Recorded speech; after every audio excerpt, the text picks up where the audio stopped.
नमस्कार साथियों, welcome back to the another video. और आज मैं एक ऐसे व्यक्ति की कहानी आपको बताने जा रहा हूँ जिसके बारे में जब मैं पढ़ रहा था तो मैंने सोचा कि आप लोगों के साथ इस कहानी का जिक्र जरूर करूं एक वीडियो बनाकर। साथियों, आप लोगों ने कई बार सुना होगा कि जम्मू कश्मीर में जातिवाद नहीं है, लेकिन सच ये है कि भारत देश के बाहरी राज्यों की तरह जम्मू कश्मीर भी इस जहर से बच नहीं पाया, जहां भी इंसान को उसकी जाति देखकर पहचाना जाता था, ना कि इसकी इंसानियत से। लेकिन अंधेरे में कुछ दिए जलते हैं, कुछ लोग होते हैं जो समाज के खिलाफ खड़े होने की हिम्मत रखते हैं, और उन्हीं महान लोगों में से एक नाम था रामचंद महाजन।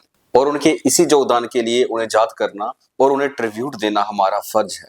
1875 में जब स्वामी दयानंद सरस्वती जी ने आर्य समाज की स्थापना की तो इसका एक मुख्य उद्देश्य था समाज में छुआछूत और भेदभाव को खत्म करना। और जैसे जैसे ये सोच जम्मू कश्मीर के शहरों तक पहुंची तो समाज में कई ऐसे लोग उभर कर आए जिन्होंने दलितों के अधिकारों के लिए आवाज उठाना शुरू कर दिया। उस समय भारत देश के जो बाहरी राज्यों में चल रहा था वही जम्मू कश्मीर में भी चल रहा था।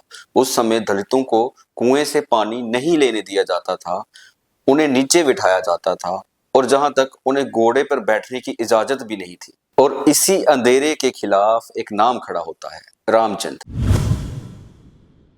1897 जम्मू कश्मीर के हीरानगर में जन्म हुआ रामचंद महाजन जी का। उनके पिता खोजू शाह जो थे वो जम्मू कश्मीर ट्रेजरी में अकाउंटेंट थे, और जब खोजू शाह रिटायर हुए तो रामचंद जी अपनी हायर एजुकेशन की पढ़ाई पूरी कर चुके थे और उन्होंने भी इसी जिम्मेदारी को संभाला।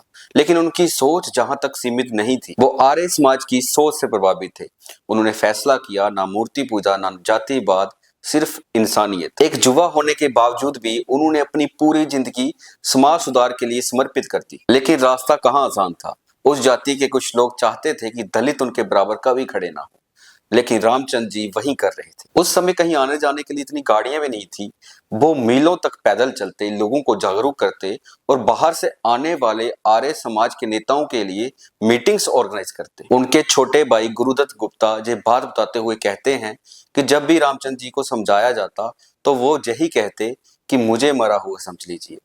वो अपने माता पिता को यही कहते कि आपकी सेवा करने के लिए मेरे और भाई भी हैं। एक बार रामचंद जी के घर में उनकी शादी की बात चल रही होती है और वो उस बात को चुप करके सुन लेते हैं और एक पत्थर लिखकर चुपचाप घर से निकल जाते हैं।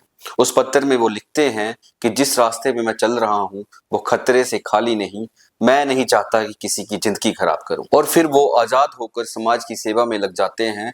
इसके बाद कठुआ में रामचंद आर्य समाज का एक मंदिर भी बनाते हैं। जब वो कठुआ में आर्य समाज का मंदिर बनाते हैं तो मंदिर बनाने के बाद उन्हें नाराजगी झेलनी पड़ती है, और नाराजगी का नतीजा ये निकलता है कि उनकी ट्रांसफर सांबा ट्रेजरी में कर दी जाती है। लेकिन सिर्फ जगह बदलती है, सोच और मिशन नहीं। वो जहां भी रहते हैं समाज में चल रहे भेदभाव को खत्म करने के लिए काम करते हैं, और फिर बाद में उन्हें अखनूर भेज दिया जाता है। उस समय दलितों को हरिजन कहा जाता है और उनको हक दिलाना रामचंद जी का जीवन बन चुका था। उसके बाद उन्होंने 4 महीने की छुट्टी ली और अपने आप को पूरी तरह से हरिजन कल्याण के काम के लिए झोंक दिया। रामचंद जी और उनके साथियों ने यह फैसला लिया कि अखनूर के बटेरा गांव में दलितों के लिए एक स्कूल खोला जाएगा। लेकिन उनके इस फैसले से कई सारे लोग नाराज हो गए। हालांकि उनके साथ जो साथी चल रहे थे उन्होंने इस फैसले से सहमति जताई और वो उनके साथ खड़े हो गए। लेकिन ये रास्ता आसान नहीं था। उस जमीन पर ताकतवर राजपूतों का कब्जा था। इस फैसले के बाद उन्हें कई बार धमकियां भी मिली, लेकिन वह अटल थे, वह अपने फैसले से हिले नहीं। कई बार उन्हें लोगों ने बोला कि इस रास्ते से पीछे हट जाएं, लेकिन उन्होंने सिर्फ ये ही बोला कि अब घोषणा हो चुकी है, अब पीछे हटने का सवाल ही पैदा नहीं होता। और फिर वो अखनूर से बटेरा गांव की ओर निकल पड़े। वहां पुल पर पहले से ही 70-80 लोग उनके साथी उनका इंतजार कर रहे होते हैं, लेकिन दूसरी तरफ विरोधी भी पूरी तरह से तैयार थे। वो जब अपने साथियों के साथ गांव की तरफ बढ़ते हैं तो उन्हें एक आदमी दिखाई देता है। वो उस आदमी से जिलेदार के बारे में पूछते हैं, लेकिन वो जो आदमी जिससे वो पता पूछते हैं वो विरोधियों के साथ मिला हुआ होता है और ये खबर विरोधियों तक पहले ही पहुंचा देता है। जब वो रामचंद जी जिलादार के पास जाते हैं तो वो कहते हैं कि हम आपके इलाके में दलितों के लिए एक स्कूल खोलना चाहते हैं।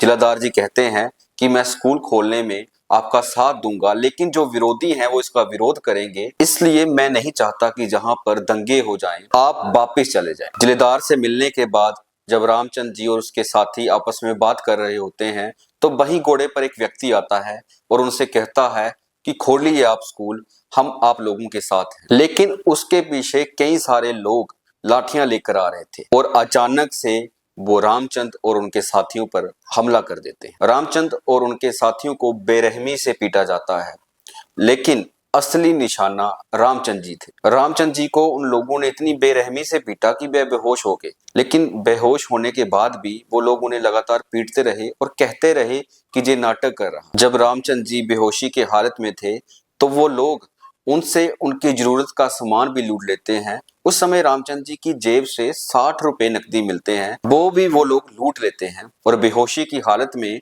रामचंद्र जी को नदी के किनारे छोड़ाते हैं। अब ये कोई अचानक हमला नहीं था, ये एक सोची समझी साजिश थी। उसके बाद जब ठाकुर करतार सिंह नदी के किनारे से गुजर रहे होते हैं तो वो देखते हैं कि नदी के किनारे एक व्यक्ति बेहोश पड़ा है और वो अपने लोगों से कहते हैं और अपनी नाव भी देते हैं और कहते हैं कि इसे जल्दी से जल्दी शहर तक पहुंचाओ। रामचंद्र जी 7 दिन तक अस्पताल में भर्ती रहे और 20 जनवरी 1923 को उन्होंने अंतिम सांस ली और उनके अंतिम संस्कार में बहुत सारे लोग आते हैं। देश भर से आर्य समाज के लोग भी पहुंचते हैं और उनकी खबर राष्ट्रीय समाचार में भी छप जाती है। लेकिन न्याय आसान नहीं था, क्योंकि जो विरोधी थे वो काफी ताकतवर थे और उनके कई लोग ऊंचे पदों पर बैठे थे। इसलिए ना तो पुलिस ने कोई कार्रवाई की और ना ही पहले इस मामले में एफआईआर दर्ज की जाती है। लेकिन फिर आर्य समाज के लोग उन पर दबाव बनाते हैं और फिर जाकर जांच शुरू होती है। उसके बाद 13 लोगों को आरोपी पाया जाता है और फिर जाकर उन्हें 6 महीने से लेकर 7 साल तक की सजा होती है। आज भी बटेरा गांव में एक सरकारी स्कूल मौजूद है जहां रामचंद्र जी की कहानी सुनाई जाती है। उनके बलिदान की झलक हमें महाशय नार सिंह और 1970 में भगत अमरनाथ जी के आंदोलन में भी दिखती है और इसी बलिदान ने दलित समाज को राहत की सांस दी। रामचंद्र जी अगर चाहते तो साधारण जीवन जी सकते थे, परिवार बसा सकते थे और अपनी जिंदगी यूं ही गुजार सकते थे, लेकिन रामचंद्र जी ने चुना संघर्ष का रास्ता, इंसानियत का रास्ता। रामचंद्र जी की इस कहानी से हमें ये सीख मिलती है कि कुछ लड़ाइयां केवल जीतने के लिए नहीं लड़ी जाती, कुछ इसलिए लड़ी जाती हैं ताकि संघर्ष की भावना पैदा हो। और अगर आपको ये कहानी पसंद आई तो कमेंट में जरूर लिख के जाना इंसानियत जिंदाबाद, और इस वीडियो को शेयर करें और कमेंट बॉक्स में अपनी राय जरूर लें। मिलते हैं किसी नेक्स्ट वीडियो के साथ, तब तक के लिए हमारे पेज को फॉलो करें और हमारे YouTube चैनल को सब्सक्राइब जरूर कर लें।